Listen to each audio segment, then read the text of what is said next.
Welcome to today's episode. I feel like Jackanory corner, Jackanory story. Are you sitting comfortably? Then I'll begin. So today, I would like to talk to you about something that I have kept buried and hidden for a great many years. If you know me well, then you will kind of know anyway, and you'll kind of, if you know me a little bit, you may have seen over the last few years little bits of sharing and little bits. But now, my friends, is the time for a big share. This is all part of my journey, my authentic path, the space that I'm moving into, and it's also part of my mission to help and support other people to find their light, to align with their soul purpose, and to bring a bit of balance into their lives. So my learning platform that I'm working on at the moment is all based around blending lots of things together and moving so we're not sort of polarized into opposite spaces. So we have a really good understanding of the mind and mental health and psychology and intellect and language and all of this stuff up here.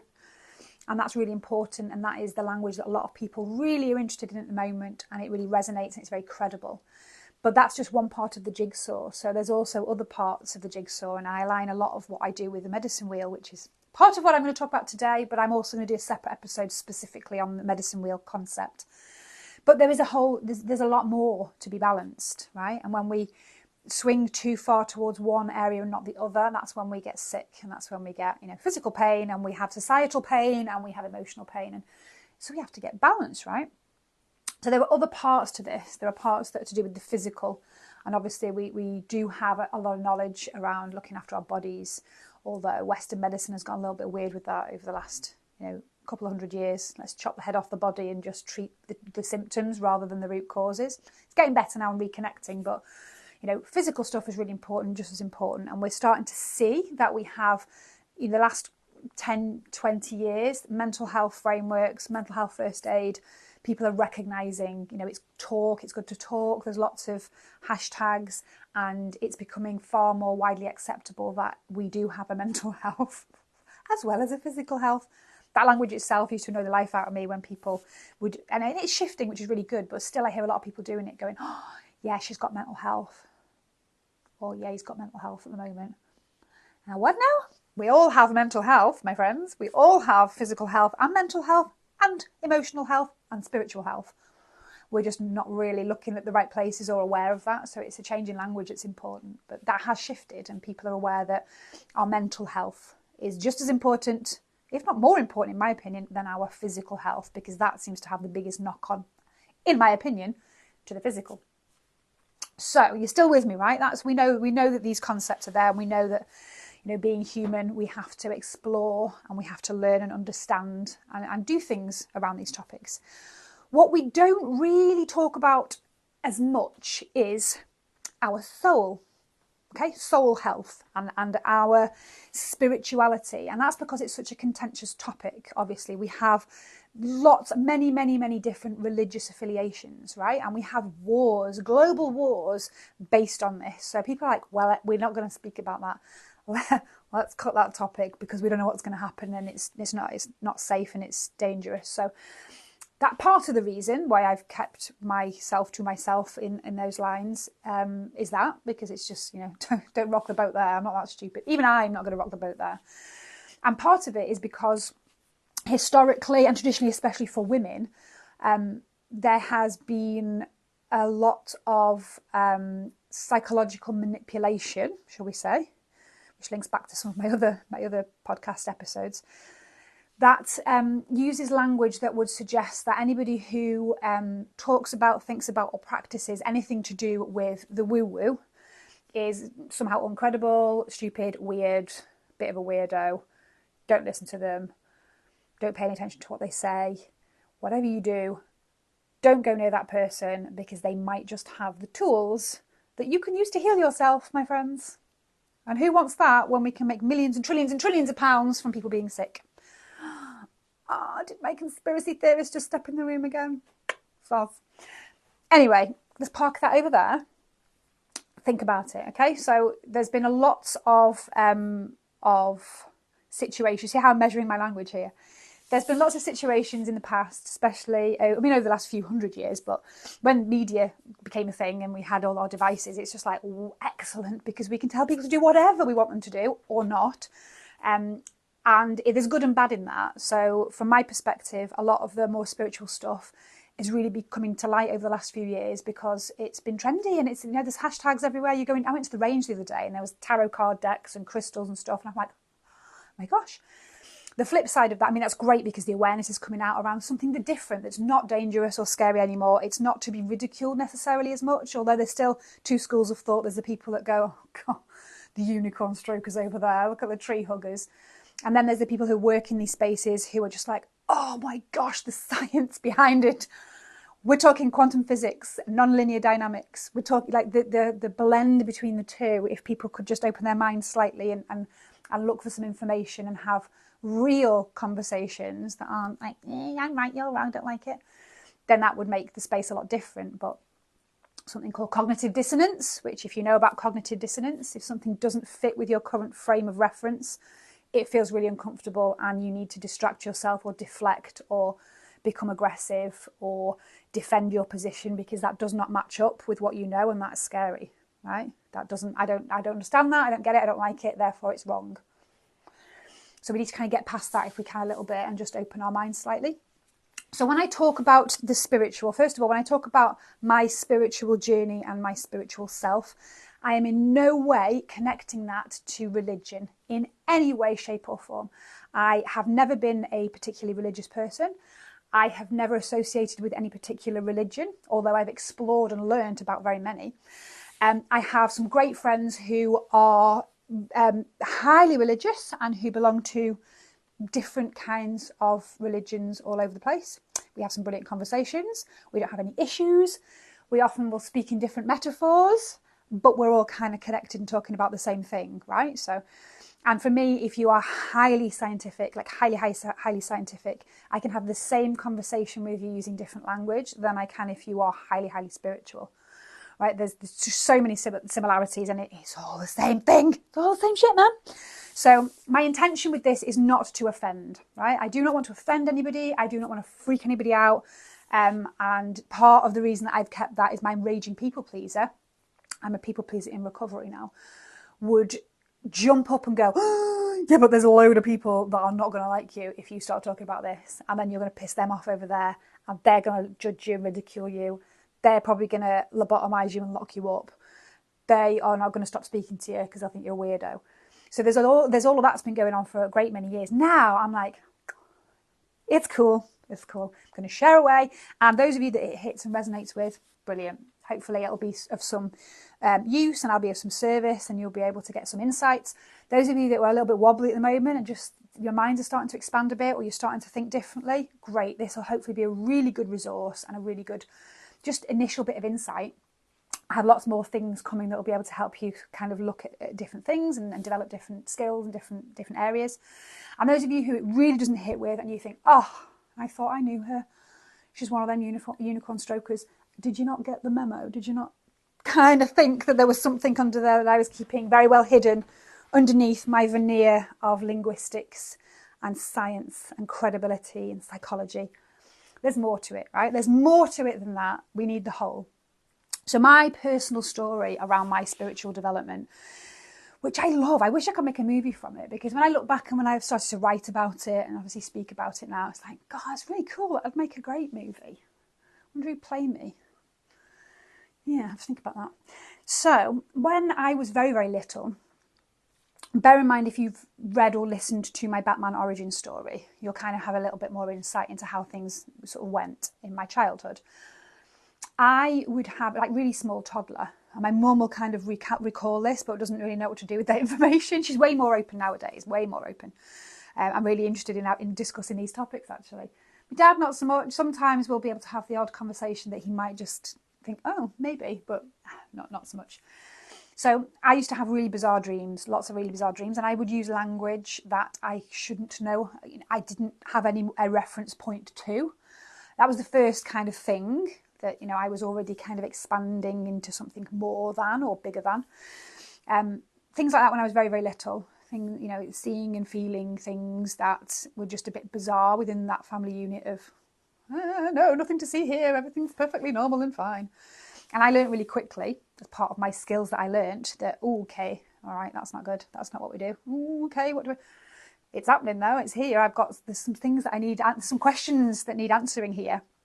I'm experiencing some things, I'm feeling some things.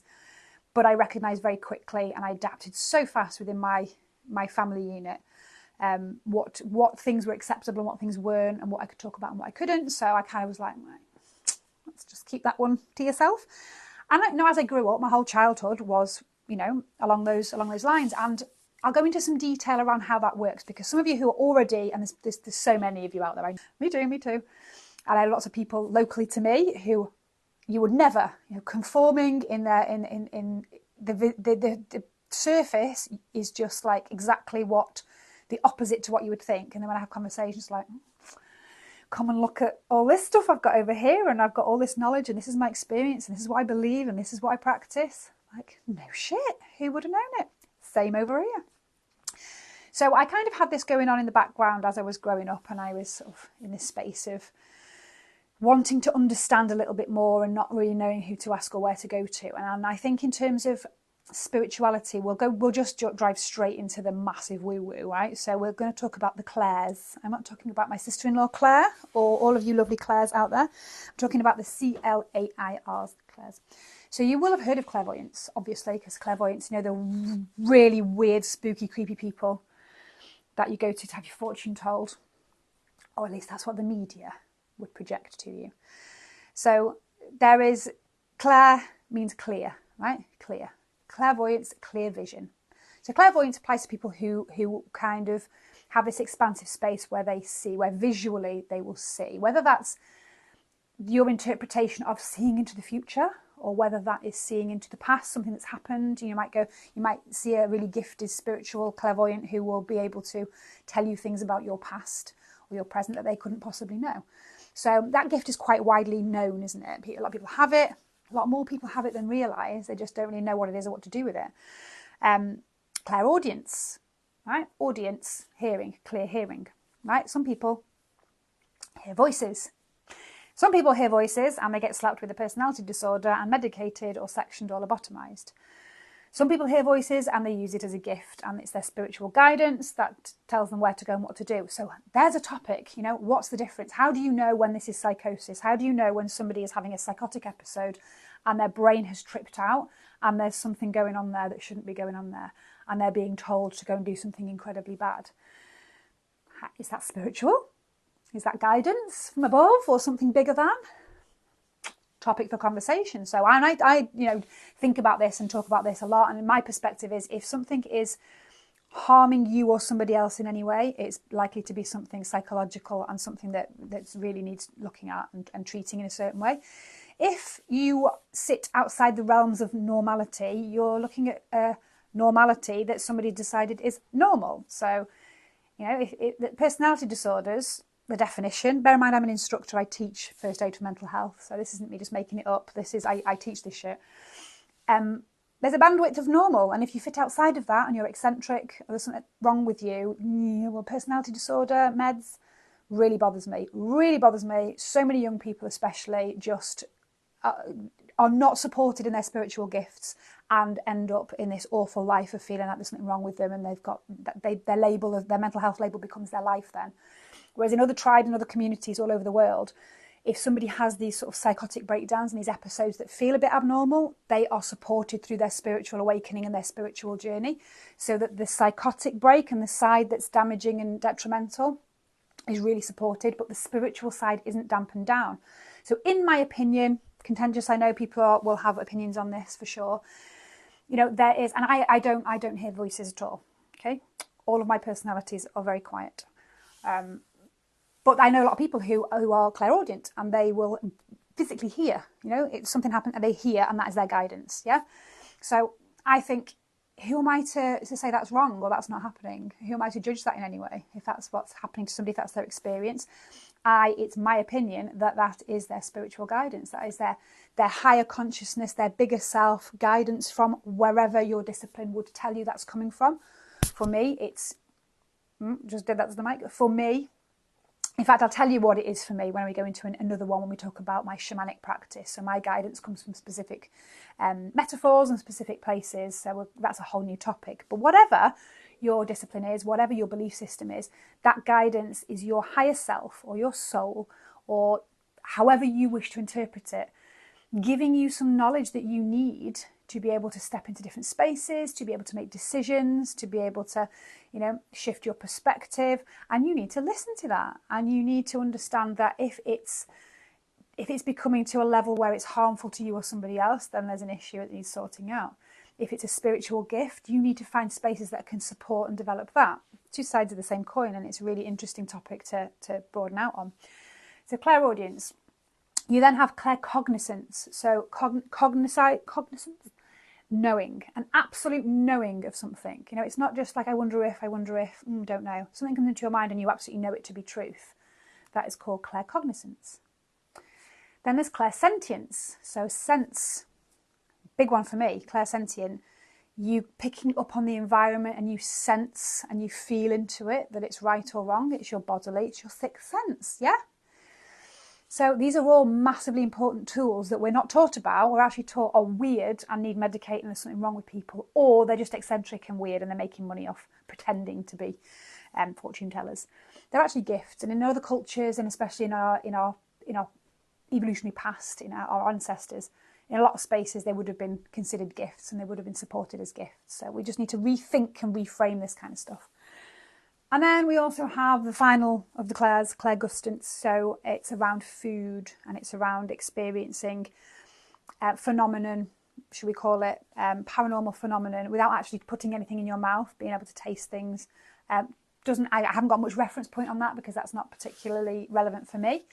But these are, you can Google them, you can have a look into all this stuff. And even if it feels like the most bizarre, weird thing ever, have a look, open your mind, just see. Because there are a lot of people who are really aware of this and actively using these gifts and these tools.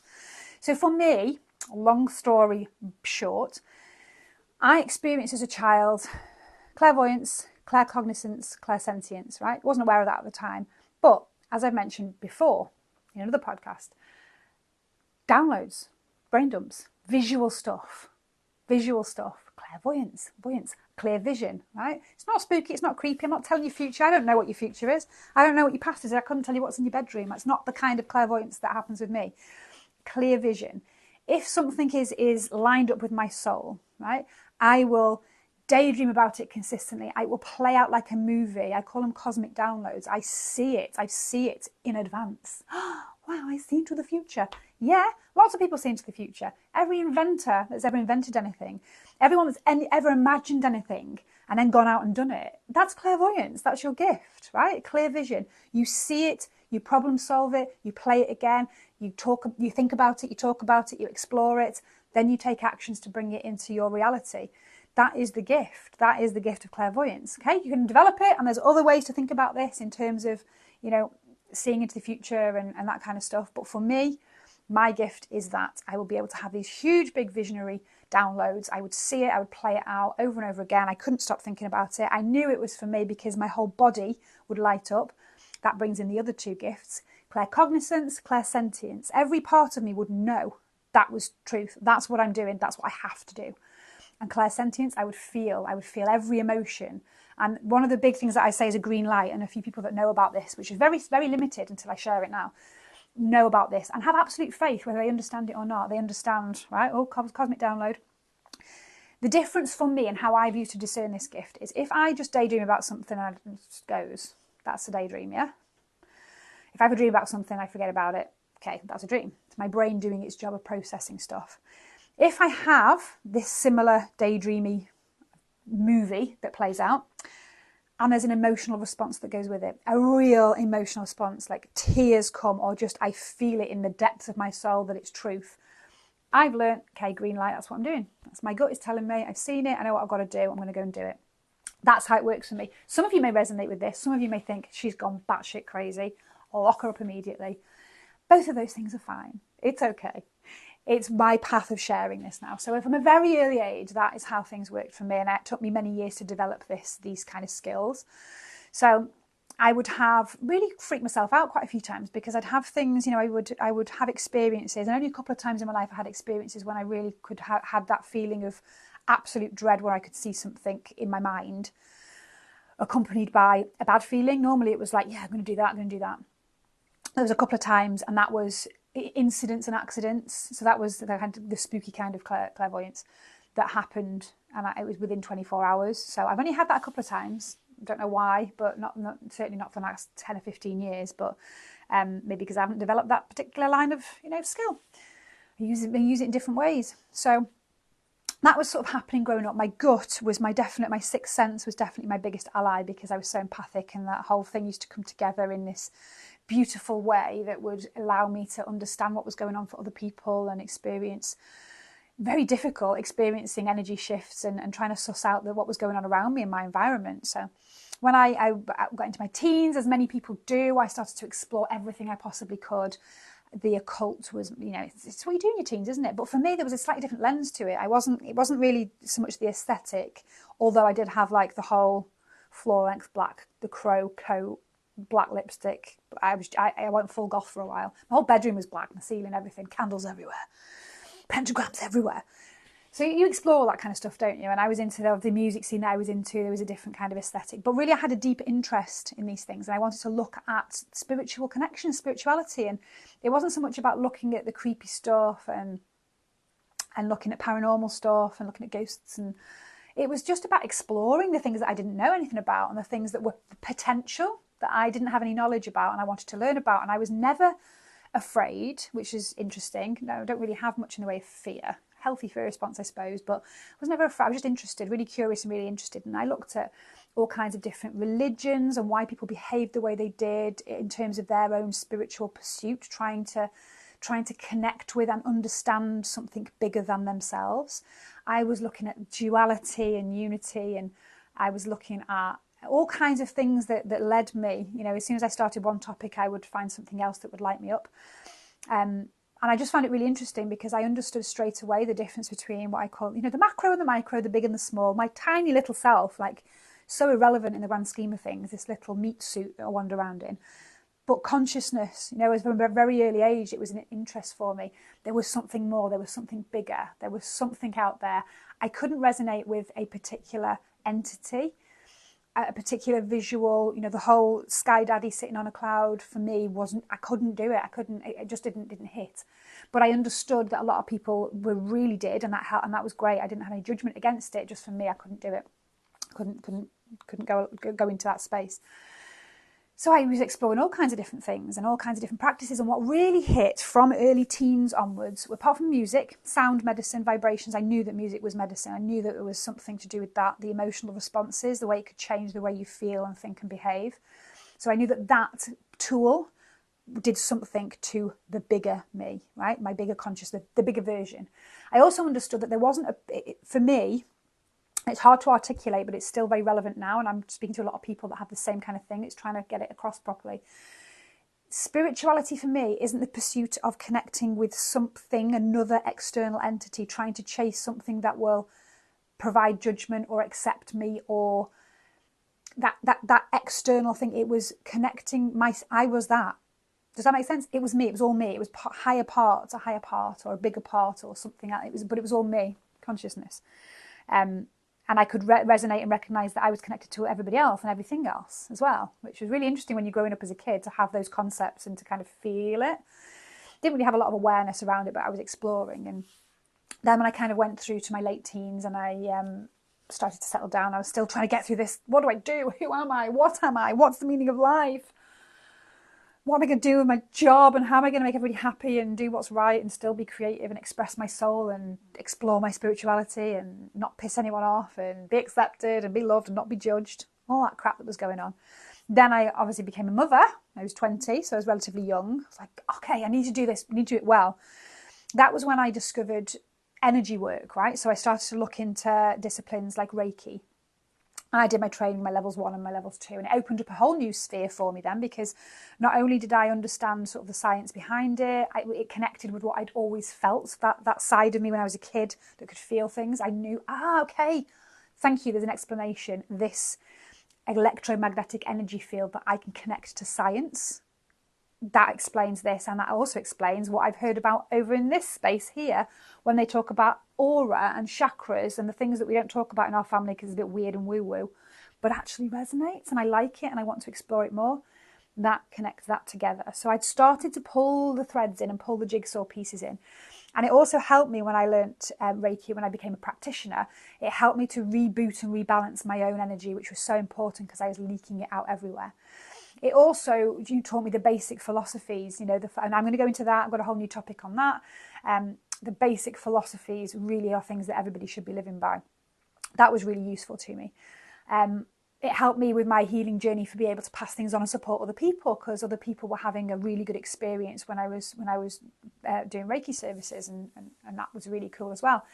So that was another part of my exploration. And then obviously in my 20s, when I was being superwoman and doing everything and having 4 kids and 2 salons and a cosmetics range and jetting off to New York and hitting all my bucket list things, I kind of was parking that side of me for a little while, and it was still there, and I was having the downloads and I was doing all this stuff, but I was actually stuck in my trauma drive, my childhood trauma drive, and I wasn't connecting in.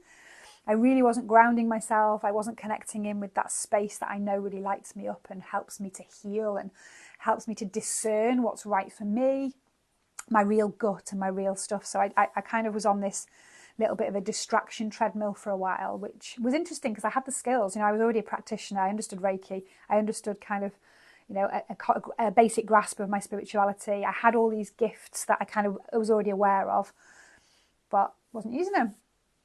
It's not what you do. It's not what you do. It's weird, and people don't talk about that anyway. So it's fine. I'll keep it there. It's kind of my thing that no one knows about. And when I want to, I'll dip in and out of it. But I'll kind of just do all this stuff over here, this shiny stuff. So that was a really interesting part of my life. That was really, a whole decade in my 20s. And then strange thing happened, right? Strange thing happened. And I was in my salon, burning the candle at both ends. I'd just done like ridiculous 16-hour days back to back. And I had a person booked in to have their nails done. If you're watching this, you know who you are already. And I was late back from something else, spinning around. And by the time I got there, which is really unusual for me, she'd gone and really been pissed off, like, I needed this doing. So me being me, raging people pleaser, my reputation was really important. This salon was just going from strength to strength. I'm not letting anybody down ever. Even though I was knackered, wanted to go home, I could just let it go. Rang her, apologise, free treatment, just come in, I will stay behind now, we'll do it. And I got it done. Now that, my friends, was a life-changing moment for me, because this person who I knew from school but I'd never really spoken to, came and sat down, we were chatting away, and within 30 minutes she mentioned that she just booked a trip to Peru. She was going off to explore and going to do the Inca Trail. And I said, I've always wanted to do that. And something in there went, lit. This is Peru. This is what you need to do. Yeah. Okay. So my all of these senses came back online. I was like, oh, not had this for a while, not connected in for a while. This has been 30 minutes of a conversation, but I recognised it for what it was, a green light, a spark. And she said, come with me. Why don't you come with me? And I went, okay. And that was it. Yep. My soul's already lit up. There's a green light. I know I'm meant to do it. I could see it. I just knew that was for me. Even though this wasn't, at the time, wasn't my bestie. We've become really good friends since. But I thought, all right, I'm going to Peru. So off I went. 4 children, I left them behind, which was just heart-wrenching, but I knew I needed to do it to be a better parent, to be a better person, to move out of this space that I was in. And while I was over in Peru, I got really poorly, and I will do another episode specifically on this if you'd like it. Didn't realise that altitude sickness was a thing. So I kind of was in usual Jane mode at the time, just unprepared, just like, yeah, I'll be fine, I'm going to go and do it. My soul's told me to do it. Yeah, going. And it was still definitely the right thing to do. I don't regret a single bit of it, but I didn't realise that I was really poorly. So altitude sickness got me really badly. And we had a trek, and we trekked up Mount Veronica, which is just a bit lower in altitude than Kili. So it was big, no training. Just going to go. So I got really quite poorly. And then there was one particular night where I'd been really, really, really poorly. And I had been just sick all day long, all day on the climb. I was literally crawling up this mountain, stopping to be sick every few minutes. It was really, really bad. They were trying to feed me these magic herbal potions. And I just had, my mate was with me with like baby wipes and chewing gum. And I just thought, I'm doing it. I've said I'm going to do it. I am Superwoman and I don't fail at anything. So I wouldn't even get on the donkey. No, don't want to get on the donkey, I'll do it. So up I went, and then we came down slowly, hit the top, and we had our ceremony with coca leaves where we celebrated Pachamama, Mother Earth, Mother Mountain, and we buried our coca leaves, and it was a really, really profound spiritual experience. And I already was a spiritual person, so I recognised it for what it was, and I made sure it was a really soulful, connecting experience, even though I was really ill. Pictures of me on Facebook, you can go on the album. Oh my God, I look green. I was really ill. But that at the summit, we had this ceremony, really important to me. And now, looking back, it was mega important. And then we came down the other side and we camped slightly lower down. Now, during the night, and I'd been sick all the way up for a couple of days, probably 3 days. During the night at that camp, we were told it's going to be freezing. It's going to be really freezing because we're so high up, and you need to put all your layers on, wrap yourself up. They gave us hot water bottles that would like froze. Excuse me. By the morning they were frozen, so that's how cold it was. Don't leave your tents. Cool.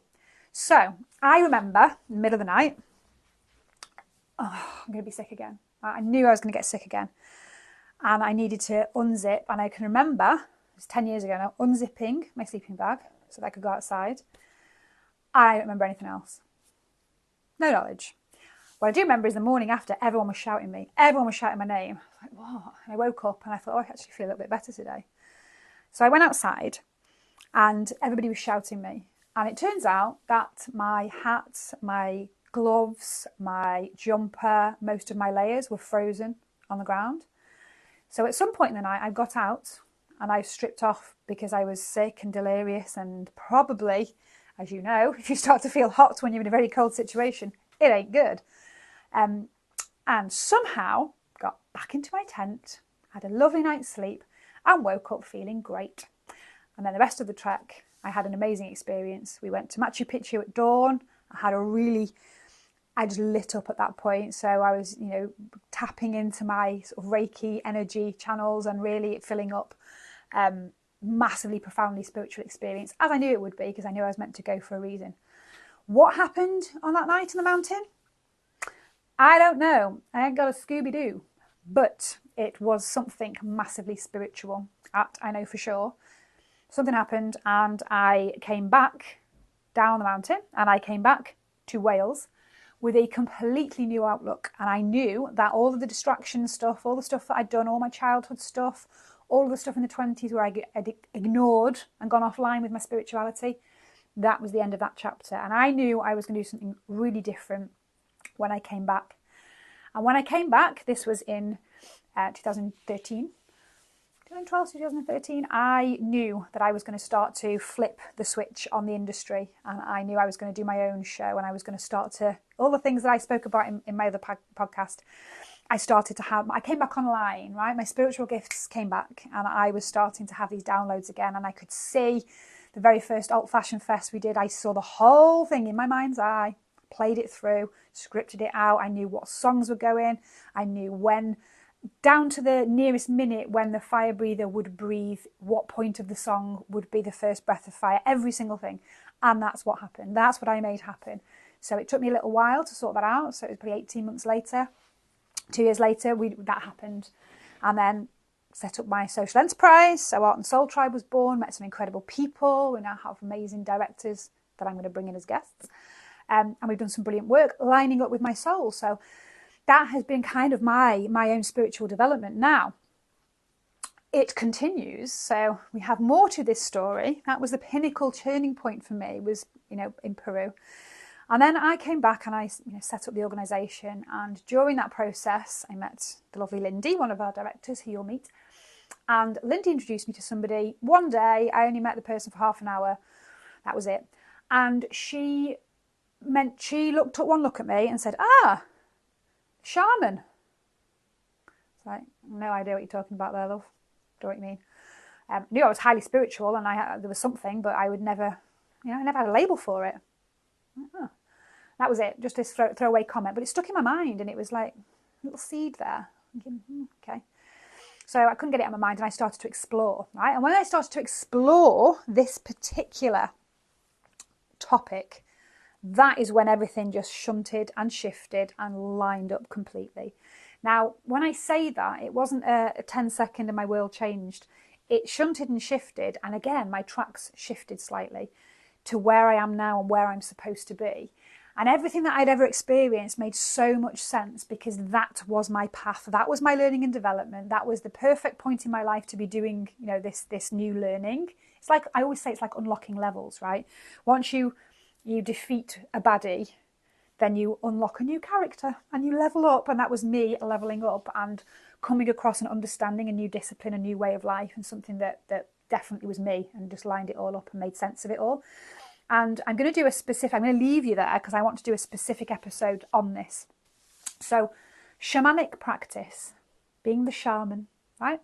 I always thought of a shaman as like the traditional skull on a stick, bone through the nose, licking a toad, and doing weird medicine stuff in strange places, which sounds cool to me anyway, right? But that was what that is, and it's not something that I could connect with films. Didn't connect it with actual real life, or 90s dance act, drum and bassy dance act. That was the shaman. That was all I knew. Didn't know anything else until I started to research and dig, and that is when things changed completely and my life flipped again. So I'm going to do a new episode on that, about my practice that has been a lifetime's worth of experience and another lifetime to come. And the fact that usually with a kind of initiation, and there's loads of things to talk about with this, but there's usually a kind of 10-year period at least where someone would learn their craft, and they would learn and develop and do all their shadow work and do all kinds of things before they have their rites, their initiation rites.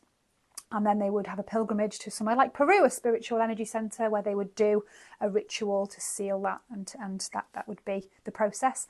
Now, in true Jane fashion, I do it arse about face. Started the journey in Peru at the end, did the ceremony, buried the coca leaves, had my massively spiritual experience, and then embarked on 10 years worth of learning, right? To bring you to the point that I'm at now, 10 years later, when I have all my rites, my initiation rites, and I'm ready to pass that on now and bring it forward into my community, because that is the path of the shaman. That is shamanic practice, and that is what I'm here to do, guys.